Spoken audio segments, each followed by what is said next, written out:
बोलो सतगुरुदेव की जय। बंदी छोड़ सतगुरु कबीर साहिब की जय। चार गुरु वंश 42 की जय। सतनाम साहिब बंदगी साहिब। आज हम कबीर सागर की सच्चाई के बारे में जानेंगे। क्या है कबीर साहिब की सच्चाई। कुछ तथाकथित संत लोग, गुरु लोग कहते हैं कि कबीर साहिब एक मनगढ़ंत ग्रंथ है जो कबीर साहिब की वाणी नहीं है, और कहते हैं कि किसी संत महंतों की वाणी है, वो कबीर साहिब की द्वारा बोली गई वाणी नहीं है। ऐसा ये संत लोग लोगों में भ्रम फैला रहे हैं। देखिए, जो कबीर सागर ग्रंथ के मुकाबले कोई ग्रंथ नहीं। सब ग्रंथों का सार कबीर सागर में भरा हुआ है। कबीर साहिब की जो मुख्य वाणी बीजक को कहा गया है, जो बीजक वाणी है वो मुख्य है।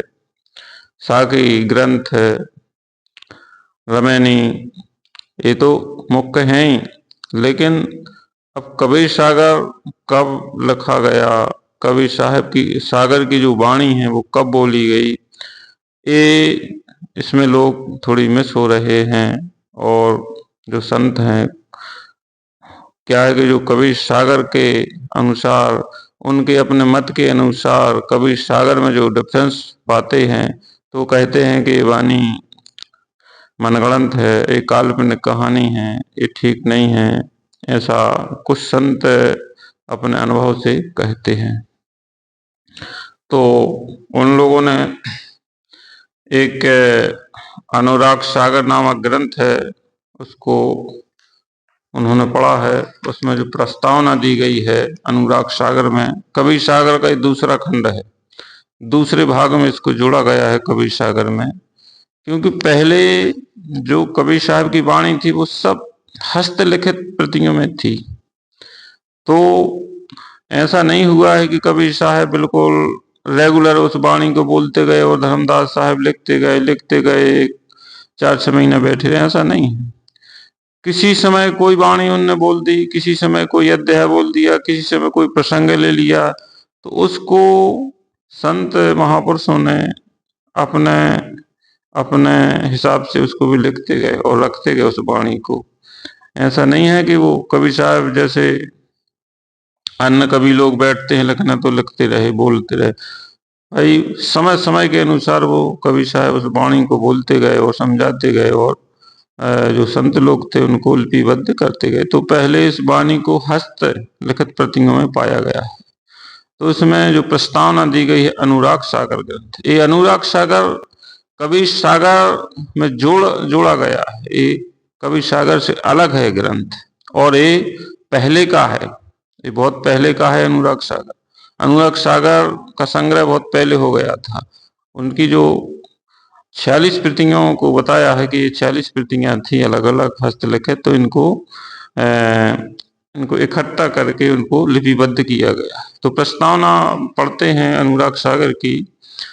अनुराग सागर आज तक लखनऊ, पटना, काशी, नरसिंहपुर और बंबई में भिन्न भिन्न रूप से छप चुके हैं, जिसमें अंतिम बार बंबई में जो ग्रंथ छपा है वह मेरे नाम से छपा गया, क्योंकि वह ग्रंथ मैंने ही श्री वेंकटेश्वर प्रेसाध्यक्ष को दिया था। यद्यपि इसके मुद्रण से आरंभ में मेरे पास इस ग्रंथ की 13 हस्तलिखित प्रतियां उपस्थित थीं, तथापि प्रेस वालों की शीघ्रता के कारण उसे पूर्ण रूप से सब प्रतियों द्वारा शुद्ध करके अवसर नहीं मिल सका। इसलिए विशेष स्थानों पर अन्य ग्रंथों के साथ मिलकर छपने को दे दिया था। यही कारण है कि उसकी प्रस्तावना भी लिखी न जा सकी। किंतु कुछ समय की उपयुक्त 13 प्रतियों को देखने का अवसर मिलने से मुझे ज्ञान हो गया कि इन 13 प्रतियों में परस्पर बहुत ही भिन्नता है।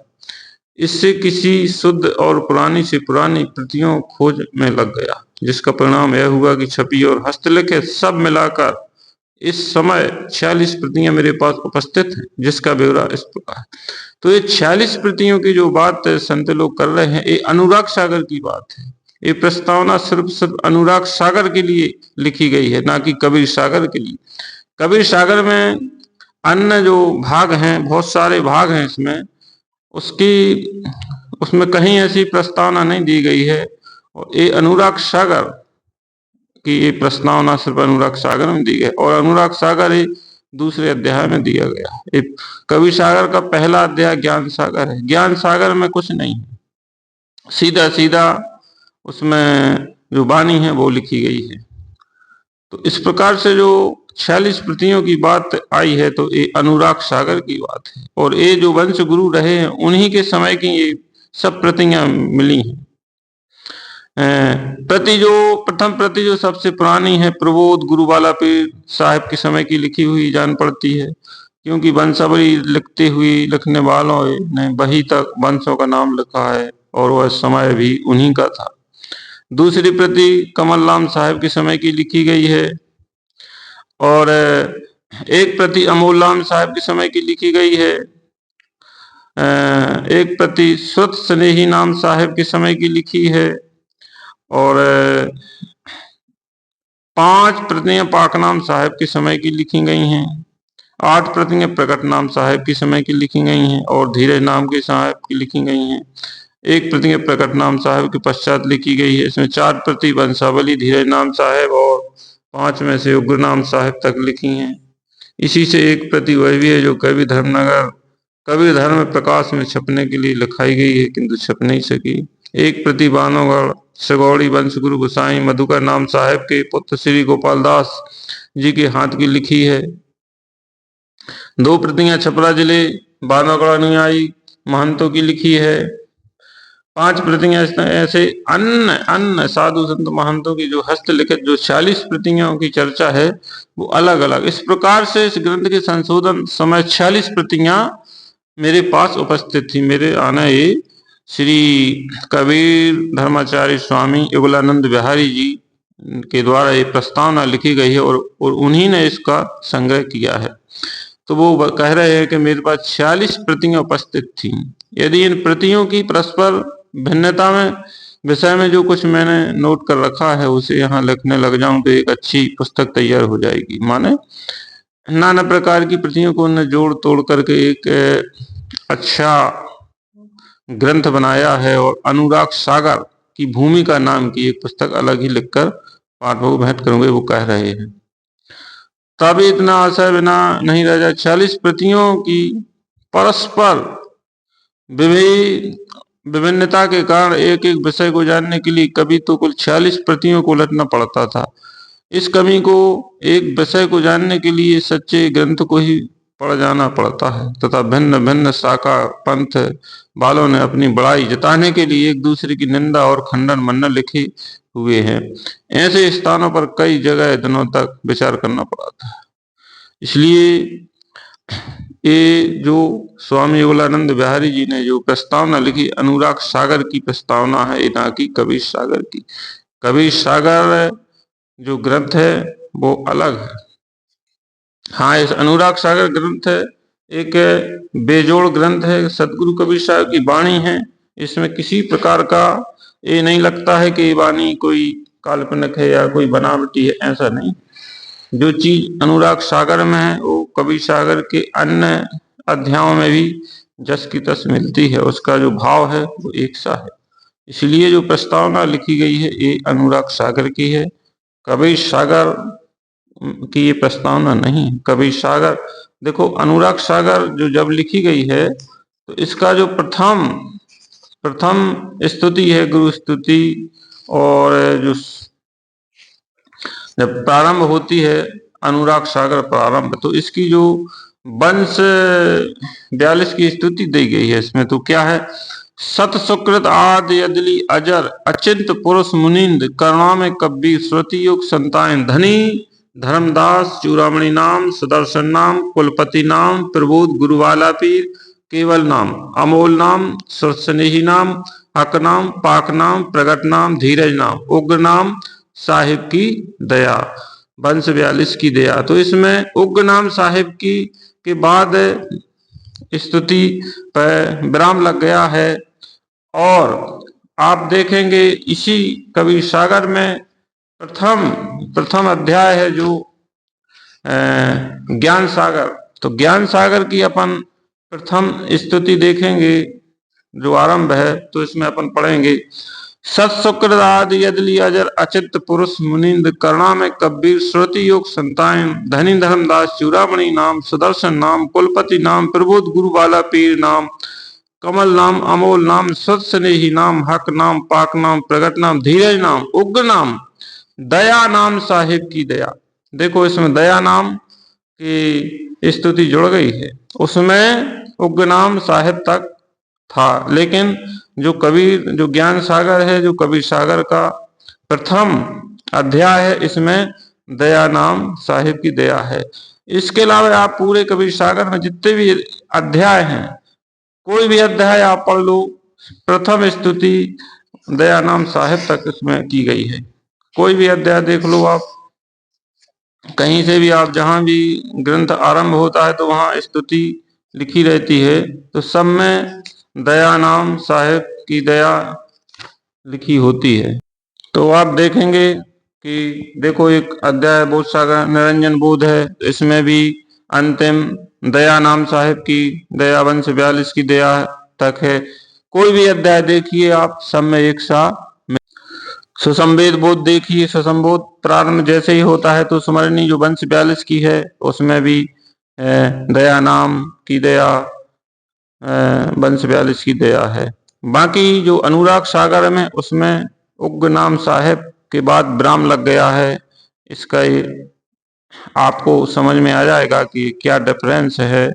और जो लोग कहते हैं कि कबीर सागर एक मनगढ़ंत किताब है और कबीर साहिब की वाणी नहीं है, ऐसा नहीं है भाई। इतनी वाणी है जो कम से कम 2000 पृष्ठ का एक कबीर सागर है। तो सारा कबीर सागर काव्य में लिखा गया है, अने साखी चौपाई दोहा और छंद है इसमें। और इतना कोई संसार में ऐसा कोई वो नहीं है जो इस प्रकार की वाणी, बेजोड़ वाणी, अगूढ़ ज्ञान, और कहीं कहीं तो इसमें सारा का सारा बीजक का सिद्धांत ही उभरा आता है। इसमें ऐसा नहीं है कि कहीं कि एक एक शब्द, एक एक वाणी कबीर साहिब की वाणी है उसमें। हाँ, जो इसमें भी बहुत गहरा भेद है। देखो संतोष बोध एक इसमें अध्याय है, तो धर्मदास में भेद बताऊं संशय तेरो सबई मिटाऊं 52 अक्षर है मैं संसारा नहीं अक्षर सो लोक पसारा सोई नाम है अक्षर निवासा काया ते बाहर प्रकाश। इसमें वो काया ते बाहर नाम भेद में तुमसे कहूं ओ धर्मदास तुम निज कर ठहू तो नाम सुन हंसा पावे कहें कबीर सो लोक सिदावे। ए कबीर सागर है, बोध सागर बोध सागर संतोष बोध अध्याय की ये वाणी है। तो देखो धरनी आकाश के बाहरे योजन आठ प्रमाण तहां छत्र तन राखियो हंसा करे विश्राम।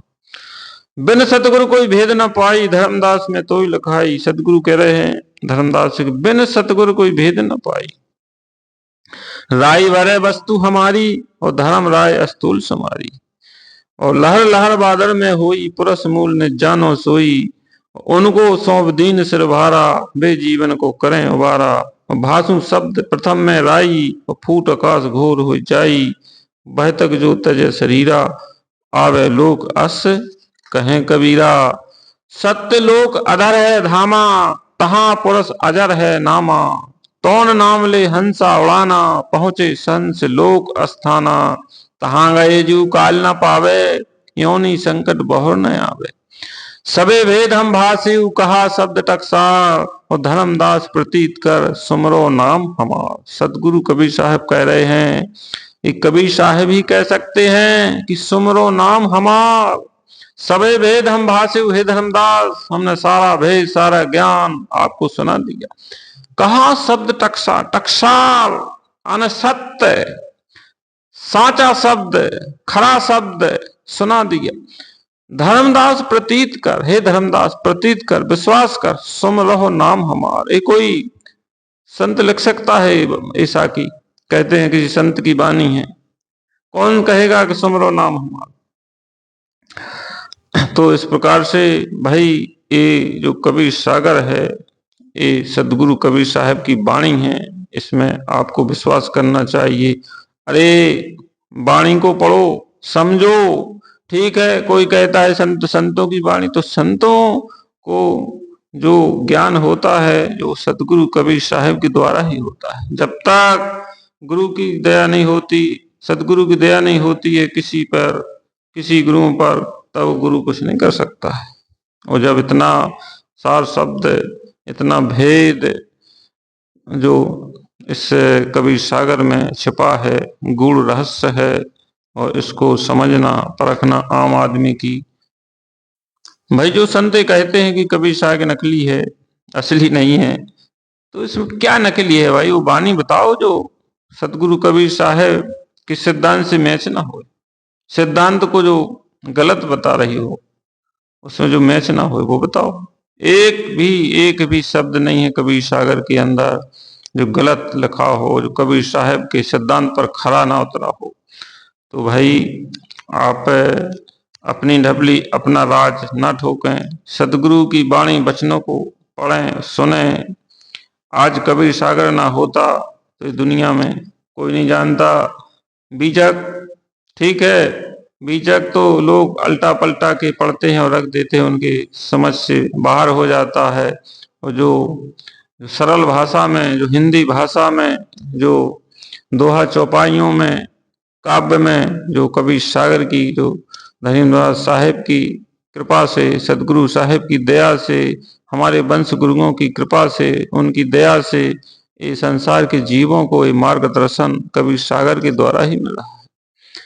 आज कोई कहे बीजक पढ़ लो, बीजक पढ़ने से, बीजक में सब कुछ है, ठीक है, लेकिन बीजक सबके बस का नहीं है। बीजक का जो रहस्य बहुत गहरा होता है, वो सबके बस का नहीं है। और जो संसारी जीवों के लिए सरल भाषा में उनको समझ के हिसाब से कबीर सागर एक महान ग्रंथ है। इसका नाम कबीर सागर है। सागर में सब चीजें होती हैं, सागर में क्या नहीं होता है? सब कुछ होता है, किसी चीज की कमी नहीं होती है, इसलिए उसका नाम कबीर सागर रखा गया है। कबीर का जितना सिद्धांत, कबीर साहब का जितना ज्ञान, कबीर साहब की जितनी वाणी, सारी वाणी इस चीज में है, इसमें कोई गलत नहीं है। और जो गलत कह रहा है वो काल का दूत है, काल के दूत का उस पर प्रभाव है, वो ही बोल सकता है। जो सदगुरु कबीर साहब की वाणी को कह रहा है वाणी नहीं है, संतों की वाणी है। अरे भाई, तो ठीक है, किसी संत की वाणी है तो संत का कहीं नाम क्यों नहीं आया है उसमें? कहीं तो उसे लिख देता। आजकल के गुरु लोग कोई कविता बनाते हैं तो नीचे अपना नाम लगा देते हैं, कहें कबीर, कहें मुकुंद दास, कहें रैदास, कहें फलाने, कहें गरीबदास। एक क्यों नहीं लगाया उसमें? कोई संत की अगर वाणी होती तो अपना शीर्षक वो सब लगा देते लास्ट में कि हमने लिखा है, हमने संशोधन किया है। एक किसी ने नहीं लिखा है। और इतना अगर कोई विवेकी, इतना विद्वान कोई संत होता जो इतना बड़ा कबीर सागर को जिसने रचा है, लिखा है, तो ऐसा कहीं नहीं हो सकता कि उसको थोड़ा थोड़ा अहंकार जरूर आ जाता अपने आप का कि मैंने इतनी सारी वाणी को एकत्रित किया है। कबीर, हाँ भलाई कबीर साहब धर्मदास साहब के संवाद में है, लेकिन उस व्यक्ति आज कोई एक दो साकी दोहा चौपाई बना के लिख देता है तो अपना नाम नीचे लिख देता है कि मैंने बनाई है, उसको इतना अहंकार रहता है। तो ये संसारी जीवों की ताकत नहीं है कि इस वाणी को बोल सके सारी। इतनी अगूढ़ वाणी ये कबीर सागर की वाणी है और ये सदगुरु कबीर साहिब की वाणी है। इसको आप माने और इस पर भ्रम निकाल दें। कोई कुछ भी कहे, किसी के कहे, संसारी जो जीव होते हैं, जो संत होते हैं भाई, वो जिनकी जितनी वो होती है, पहुंच होती है, उतना बखानते हैं। जितना जिसका अनुभव होता है वो उसे कहते रहते हैं।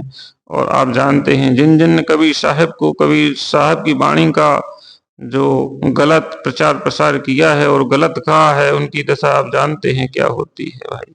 इसलिए कबीर साहब की जो वाणी है, कबीर साहब के सिद्धांत को गलत मत कहो। सब अपने अपने स्तर पर, सब अपनी अपनी ऊंचाई पर सब ग्रंथ होते हैं, सब वाणी अलग अलग होती है। उसका उसी स्तर से उसको व्याख्यान करना चाहिए, अपने हिसाब से नहीं कि आपको बीजक की साकी शब्द रमेनी का आपने अर्थ कर दिया, तो आप ऐसा नहीं है। आज बीजक में जो साकी शब्द है और रमेनी ऐसी ऐसी वाणी है, उसको के अच्छे अच्छे विद्वान उसमें फंसे हुए हैं। शब्द का निवारण करना, कोई उस शब्द का कुछ अर्थ लगा रहा है, कोई कुछ अर्थ लगा है, कोई कुछ अर्थ। अब सही क्या है इसको कोई नहीं बता पा रहा है। एक शब्द गुरुदेव का ताका अनंत विचार, था के मुनिजन पंडिता भेद न पावे पार। अरे एक शब्द जो सतगुरु कबीर साहब का है, जो सब साहब की जो वाणी है, जो वचन है, उसका अनंत विचार, अनंत ज्ञानी मुनि पंडित ऋषि मुनि सभी उसके शोध में लगे हुए हैं अनंत, और अपने अपने अनुभव से उसकी व्याख्या कर रहे हैं उस वाणी की। तो लेकिन सब थक गए, उस सिद्धांत पर कोई नहीं पहुंच पाए। कबीर साहब की वास्तव में क्या सिद्धांत, क्या वाणी है। अरे भाई, जो आपके सामने जो वाणी मिल रही है पढ़ने को, सुनने को, देखने को, वही सही है। उसके चक्कर में मत पड़ो कि गलत है ये सही है, ऐसा नहीं। उसके लिए वो सही है। तो